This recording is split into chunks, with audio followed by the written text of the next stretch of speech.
welcome to Detroit Black and White Friday edition. I'm Adolph Mongo, your host for this show. Welcome, Allan Lengel, co-founder of Deadline Detroit. Hey. Attorney Vanessa Moss. How you doing, Vanessa? Hello, and hello to all those that are watching Detroit in Black and White tonight. If you're watching, we want you to hit that like button. I'm going to ask you again, hit that like button, subscribe, and share. You can catch us on all social media platforms, and you could join us on Saturday morning at 10 o'clock a.m., Detroit in Black and White. Hey, you don't like my music? Thank you for joining. We want you to comment and join in the conversation. All right. Okay. Former police chief of Trenton, Jim Nardone. How you doing, Jim? Good Friday evening to you. Hello to all our colleagues out there that are helping this show go. Okay, Eric Brown. What's up, Eric? How you doing? Nothing much. You know, last show on Wednesday, we left talking about the two young kids that froze to death. And I'm not surprised that Kim Worthy charged the mother with a crime. Vanessa, you the attorney over here. Was that appropriate right now? Listen, I said Wednesday that there was something that didn't sound right about the story. There's more to come. I'm not going to say what it is on the air. Like she's gambling at a casino or something, or she with a man at a hotel. Wait a minute. He gonna try to make me say something that I don't want to say. I want you to say something. What I want to say is this. Clearly, she felt like her office felt like there needs to be a warrant sworn out. We're going to charge her. Now, let's see whether or not those charges stick. That's really the important part of the question. Whether or not those charges are going to stick. What's going to happen? And by the way, we forgot to tell everybody Happy Valentine's Day. Happy Valentine's Day. We love you for watching. Did Hallmark make that shit up? I don't know. You don't like my music. Asking me about the young lady. And what do you think? Do you think it's appropriate for her to be charged? Not right now. I think they why do you wait for what though? Well, bury the kids. Let them bury the kids. Let them grieve and shit. You know what? Obviously, they not listening to some people because all of a sudden, here come the relatives. Let's tell our story. Now, everybody want to put a spin on the shit where they turned this family away from their house. They turned them away from all over the place. It's like Mary and Joseph tried to get a room to have a baby, and everybody turned them away. And then now, after the fact, they want to put a spin on it. The daddy didn't want the kids. He wanted to put a spin on it. The relatives didn't want 7 people in their house, but they didn't take the kids. It's cold outside. I said, you know what? If you're going to charge, can you wait till they bury the kids? I understand what you're saying, that she could wait, but I didn't even know she was charged. I'm going to ask you a question, and I guess I could Google it. Have they been charged? No, I think they're going to arrest her or whatever it is. No, she was detained. I think they released her, but she was detained at one point. Right. Okay, but what was she charged with, guys? I don't think she's been charged yet. Not you don't like my music was asking if they were homeless, and yes, they were homeless since around November, we believe, right? So but what if you guys were to hear that this young lady and her mom had gone from place to place, that in fact relatives did help her and her children out, and that this was a continuous cycle of going from one place to the other, getting put out of one place to the other. And if you were to hear, I'm not saying that this is true, but would it change your opinion if you thought that this individual was employed, had gainful employment, but had a lengthy record of evictions? Would it change your opinion? I'm just asking. I'm not saying that that's what happened.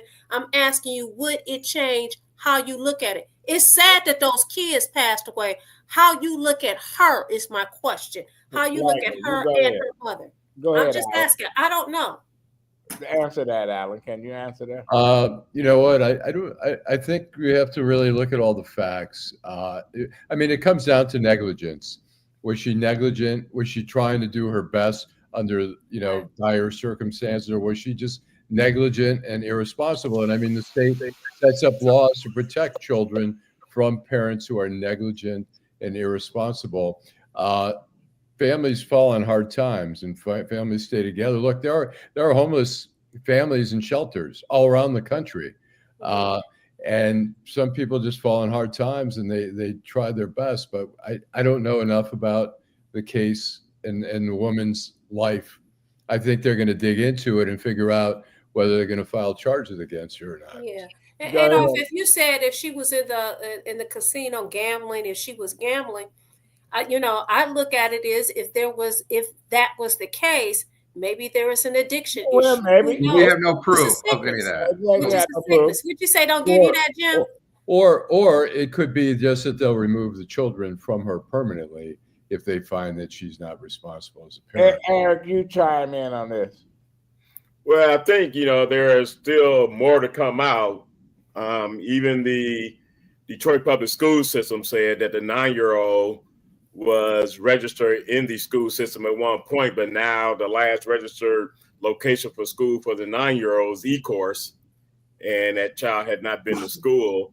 But it is a situation of negligence. I mean, they have to do what they have to do, but as of right now, they should not have charged them. Officers left. Are there any truant officers? Well, I've seen some of them over at the juvenile court. They are. I don't know how. I mean, they are. They house over in the old. I don't know how. Right. I'm trying to think of something, a diplomatic way of saying. I mean, they have the job. I don't know how effective they are. I'll just put it like that. Can we back up just for a minute? What? Especially when you're talking about paying people $1,000 to send their kids to school. Oh, anyway.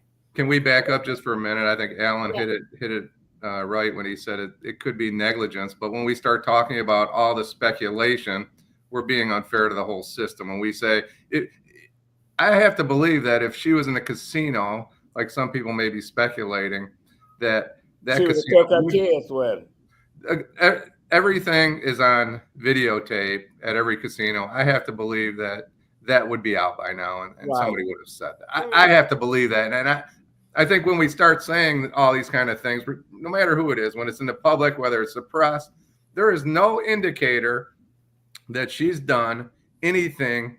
In my view, as a 27.5-year police officer, illegal. You can charge her with involuntary manslaughter, right? You don't need intent for that. But if you're going to charge her with homicide, you better find some intent that she tried to, that there was something that happened there with intent. All I'm saying is, whatever they're going to do, can they wait till they bury these kids? That's all I laid out on the table. You got 2 dead children, froze to death, went to sleep. I don't know how the other kids, how traumatized or how old or young they are. And obviously something wasn't right, because I know if that was my mother riding in, she wouldn't let her daughter and those kids go that route. Obviously, the mother and the daughter was running together with two other kids, and then her children. It's a lot of questions to be answered. But at this point, is it appropriate even to put out a spin where the news media rushing to speak with all the relatives?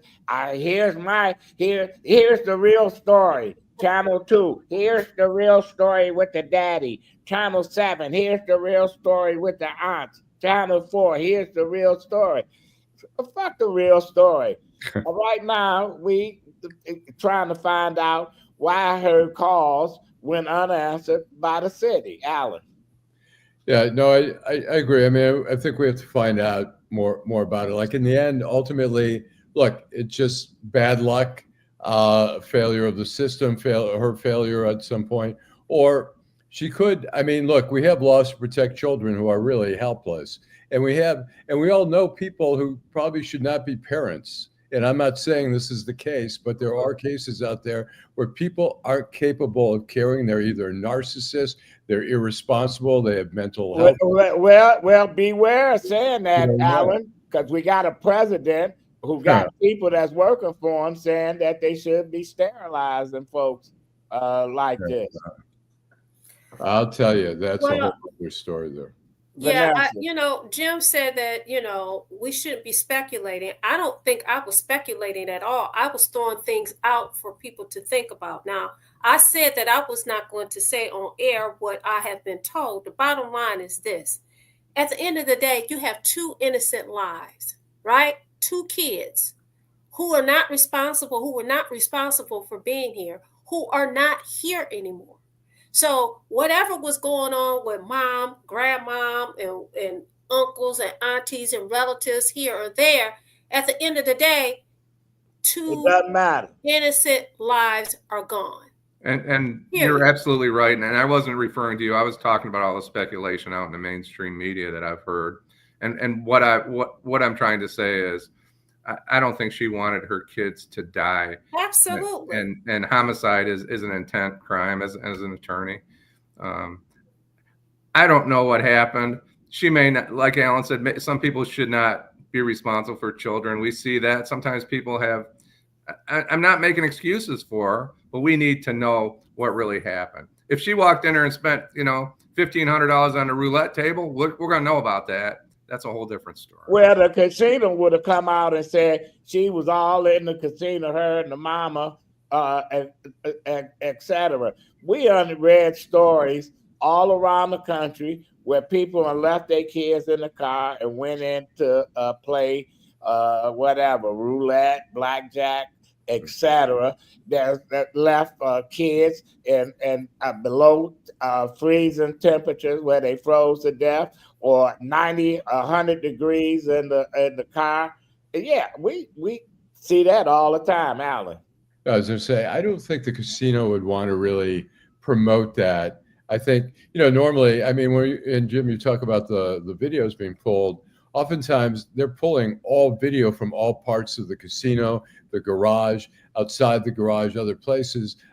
It takes time for them a lot of times to go through all the video. We're talking about hours and hours and hours. I bet if you went in there and stole $1,000 worth of chips, you have your ass in 10 minutes. Well, if you knew what time.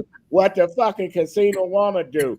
Listen, some of these casinos, they be hiding the fact that people are jumping off in the parking structures, killing themselves, doing all kind of other shit. Yep. Are we assuming that they have not pulled videos from the parking structure? We don't know. They have. They must. They pull a video by now. They just haven't released it. We don't know. We don't know. They're not quick to release all. Absolutely. Video. That's part of the investigative process there. So we don't know what they have, or You don't like my music said he's making excuses for her, and that's fine too. We just don't know if she's done anything wrong at this point. We know that her 2 kids are dead, and we need to know. She may be a victim too. We just don't have the answers, and I think that when you talk, I'd be surprised if charges were filed against her personally. I wouldn't be surprised, because that's Kim Worthy. That's her MO. She'll let a person sit on staff that fixed the court case for a whole year and didn't do nothing about it. But then she likes to jump out in front of these high-profile cases. We got a lot of people locked up that shouldn't have been locked up. And I'm not saying that this woman is innocent, but I'm saying at this point, let's bury the kids. You say let's give her some grace. Let her get through this process of burying her kids. And I agree with Jim. Somebody need to tell that family, shut the fuck up. Sure. Don't get on the media tour because somebody is pointing the finger, and all of a sudden family members coming out of everywhere saying, hey, I tried to help her. She didn't want our help. And you know what? We know it. We know there's folks that's been homeless downtown all the time, and their family members got exhausted trying to get them off the street. So when something happened to them, media runs to that family. Why you couldn't get them off the street? God, you work 10 years to get somebody off the street, and they don't want to get off the street. They don't want to go in a homeless shelter. They don't want you to give them nothing. There are folks that's out there. You try to give them some clothes, they look at you like, get the hell out of my face. So, yeah. We have a couple of comments. We have Dwayla Boyce, who said, now the family wants to talk. And Marlon says that woman was overwhelmed raising kids in a van in the winter. If the mother was hooking for the survivor of her kids, he said he wouldn't be mad. It's all sad. Ain't no question. We're going to take a break, come back, and continue this conversation. Detroit, Black and White, Friday edition. In the heart of Detroit, Bruce Simpson. Our city ombudsman and his team are dedicated to making your voice heard. The City of Detroit Ombudsman is a liaison between the City of Detroit and all persons who have a complaint or inquiry into the operation of a city department or the conduct of a city employee.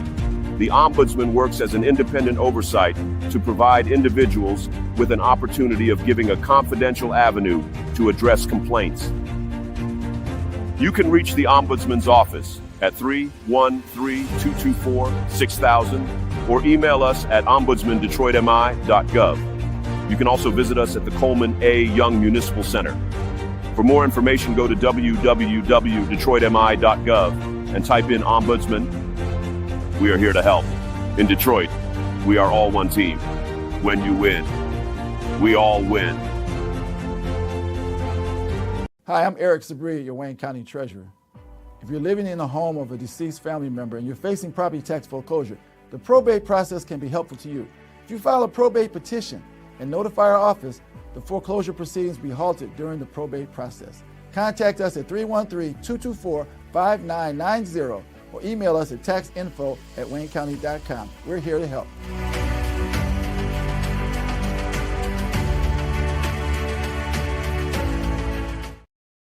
Welcome back to Detroit and Black and White. Eric, you've been a harsh critic of our educational system. Did they drop the ball on this 9-year-old that wasn't in school and riding around the city, sleeping in the car, living in the car?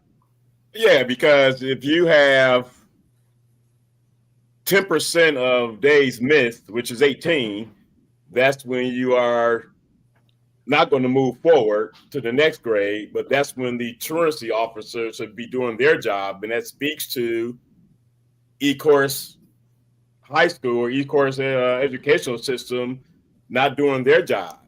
You can't blame Detroit because the kid was not in Detroit. I'm not sure if the other kids, but they were two. Was the kid in Detroit at one time?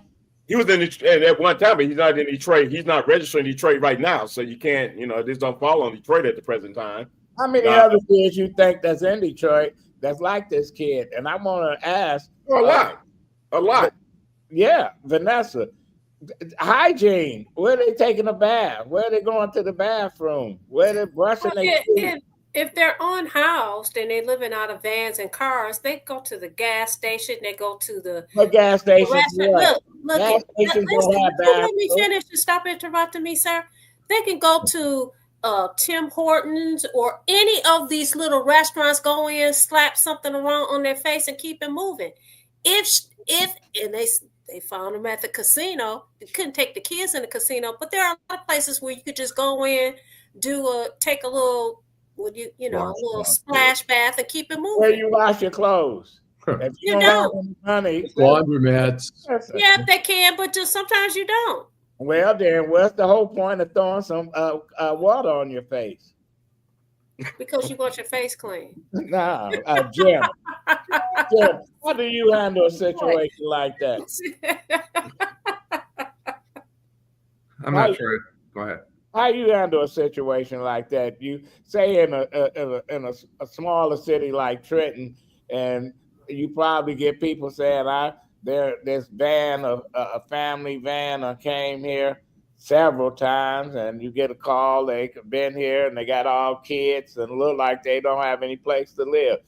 What would you do about it, or would you do anything about it? Well, we always had a list of places that would take people that were homeless, people that were unhoused. A lot of it was through churches, some was through the government, but typically it was more private. Maybe a Lutheran church, or there was one in Flat Rock that we often sent people to. There were places, but you have to reach the people that are out there to get them the help they need. And I think that's where we're failing. We're not reaching them. Yeah, Allan. Well, yeah, I mean, I think the system is, I mean, it's falling through the cracks. I remember going on a drive along with the Wayne County Sheriff's Department one day. I was working on another story, and they had to do a check over on the riverfront, over Hart Plaza. It was so cold out, they were trying to rustle up people. There were people sleeping there in sleeping bags. It's rough out there, and I'm shocked that some people survive it. I'm not shocked that some people freeze to death. Some of the people have found grates, those heating grates that you see in the city. They sleep on those.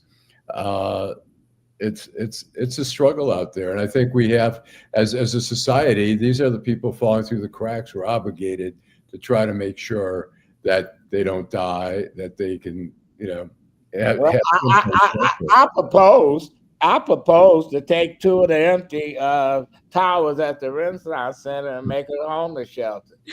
They don't know what to fucking do with it. They want to make it a historical site. Something got to happen, Vanessa. Our viewer Marlon says the father could pay for a gym membership, but not his kids. That's interesting.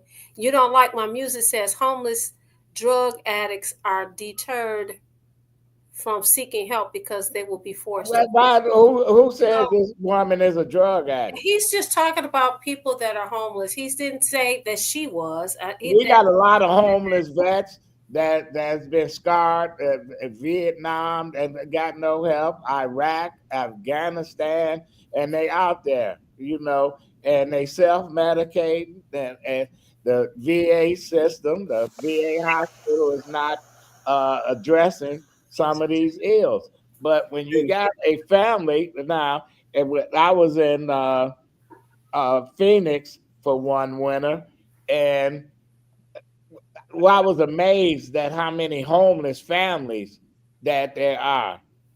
Not just homeless individuals, but homeless couples with children. And this seems like a pattern, not just only in Detroit, but here in this country. I mean, it's easier in Phoenix, places like Phoenix in the winter, to be homeless. Portland, when I used to work in the summer, it ain't easy. No, the summer, you're right. But in Portland had a permanent skid row there. I worked at the paper in Portland, Oregon. We had a skid row reporter, and he just wrote about the homeless and all that. So in the warmer, more temperate climates, it's easier to be homeless. LA, San Diego. Well, in Phoenix in the summer, they got 150 people die during the summer because of hot air. And this, what's so interesting about this story is that it has taken up all the energy this week, and no one is talking about an attempted suicide over Detroit Renaissance High School this past Monday of a ninth grade male. And I find it so interesting because even at the school board meeting on Wednesday, they did not even take any comments on it. So it's amazing how people choose to hide issues that should be at the forefront. We talk about mental health issues all the time. Kids are impacted by mental health issues. Absolutely. And it's been an ongoing issue at Renaissance for a while. What happened? And then for them to have an attempted suicide by hanging and not talk about the media, not talking about it. People have gone to the media, the Detroit Police Department not talking about it. And I just find it amazing at the school board meeting on Tuesday, they chose to not even take questions on it. So that says a lot about the culture we live in. A whole hell of a lot. I hadn't heard about it. Give us the backstory. What'd you say, Adolph? Give me the backstory. What happened over at Renaissance? a young man tried to commit suicide, and it was business as usual. They brought in, counselors and all that, but alumni of Renaissance as well as students are pissed at the way it was handled. And then they just, went to school the next day as if nothing happened. Then at 5:30 on Tuesday at the school board meeting, they chose to not even entertain questions about the situation from concerned parents and students that were at the meeting. That's why I advocate that the city of Detroit, the mayor or whatever, take over the useless school board, because it's useless. Eric, that's useless. Eric, were they allowed to ask any questions at all, or was they refuted entertaining questions on the situation? On that particular situation, but on that particular situation, other things, okay. Well, there were other things, but when they don't want to talk about something, they find that's what I'm saying. The citizens, it was about 100. It's my understanding. I didn't go to me because I had my mentorship group. It was about 100. Matter of fact, a frat brother of mine that was there to pass out information about how poorly the school has been doing under the leadership of Beatty, and he was trying to pass out information to those in attendance. They had the security guards take the information he was trying to pass out, saying you got to pass it out to people before they come into the meeting, which is bullshit, because it's open meetings. It's an open meeting.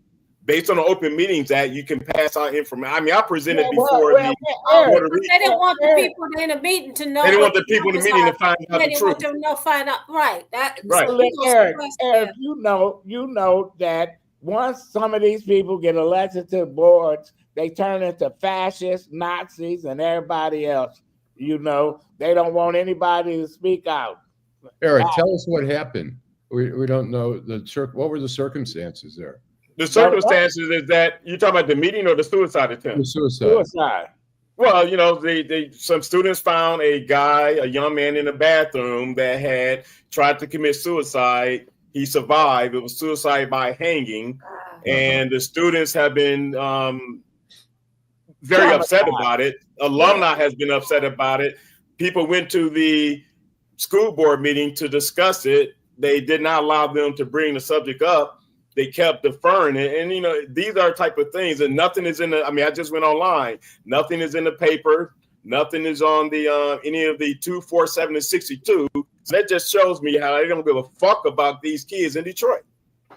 Wow. You can't speak about mental health, cry about mental health and how much of a problem it is, how much people have, particularly Black males, the increase in the suicide rate amongst Black males. I'm talking about teenagers all the way up to adults. But then something like this happened and you want to sweep it up under the rug? I mean, come on, people. Eric, do you know whether or not did they have any counselors on hand there at Renaissance High School or anything? Not to the satisfaction. I mean, I talked to an alumnus today, and I talked to another alum yesterday. Not to the satisfaction of the students. They did allow an in-school sort of protest on Tuesday, but the students should have went to the media. I would have went to the media. Oh wow! Well, that's how I wrote back when I was in high school. Something like this would have definitely found its way in the media. Wow. Vanessa, read a few of the comments before we go. Okay, Marlon said Detroit is a mess. You don't like my music. Said rich addicts go to rehab, poor addicts go. Where did he say? I don't know where he said. Poor addicts go to prison or the streets. That is so very true. I see that every single day. Let's see, who else? That's about it. I want to talk about Marlon. So they self-medicate, which is so true. So we have Marlon, Deweyla, you don't like my music. Those are the people that are commenting this evening. And Airline Detroit. I think Marlon and you don't like my music. I was reading their comments and they both kind of hit me the same way.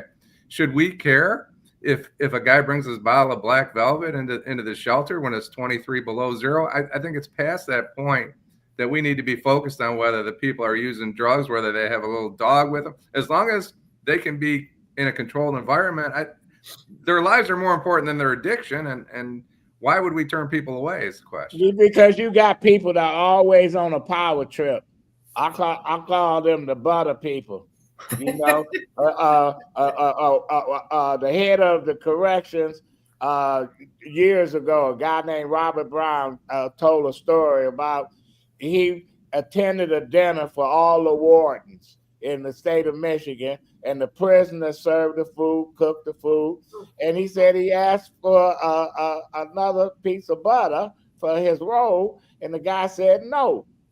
And he said, why not? He said, because I just said no. He said, you know who I am? He said, no. He said, I'm the boss of all the wardens here. And then the prisoner said, you know who I am? I'm the boss of the butter.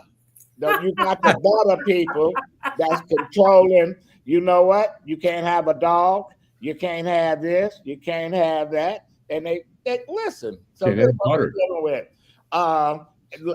Allan, you got your final thought. My final thought is that there were the state health department today announced that there were 2 deaths from flus of children. One was in Wayne County, one was in Genesee County. And we're seeing they're urging people to get vaccines. Only about 23% of the people in Wayne County are vaccinated. I think, or in the city of Detroit, are vaccinated. The vaccination all across the state's low. It's only about 24, 25%. Well, you heard about a relative of J.D. Vance, the vice president, a little 12-year-old, need a heart, and they found out she wasn't vaccinated, and they said, nope, you got to get 2 vaccination shots right. To have a heart transplant, and we're going to see a whole lot of that since we got that Robert F. Kennedy as the new medical guru. Vanessa, your final thought. Listen, I want everybody that's watching the show tonight, hit that like button, but we want you to share the news that Detroit in Black and White is on 3 times a week. We'll be on tomorrow morning at 10 o'clock. We want you guys to participate. We thank you guys for participating. The Wayla said, but they will listen to Kennedy with a face like this. But we want you guys to continue to watch. We want you to continue to participate. We'll see you tomorrow morning at 10 o'clock, and have a happy Valentine evening. Eric. I have more information about the Renaissance situation tomorrow, but also, just an advanced promo for the education event on March 15th. The feedback has been very positive, and it's just something that needs to be done. I was given the mantle to roll with it by 100 Black men, and it's going to be a phenomenal event on March 15th. Jim. Thank you. You don't like my music, and Marlon, thank everybody for watching tonight. People shouldn't have to die because it's too cold or too hot, which is also happens out west sometimes. Well, I just want to say the final thought. You know what? When these mayoral candidates is going to come out swinging, and talk. We already know who it is. Some real fucking issues. We got about 10 people so far saying what they want to do. I guess this new age way of campaigning is new to me. So we'll see how that goes. We'll see you tomorrow at 10 a.m. on Saturday. We'll be doing virtual. Next week, we'll go back to our usual spot, McShane's on Michigan and Trumbull. See you tomorrow.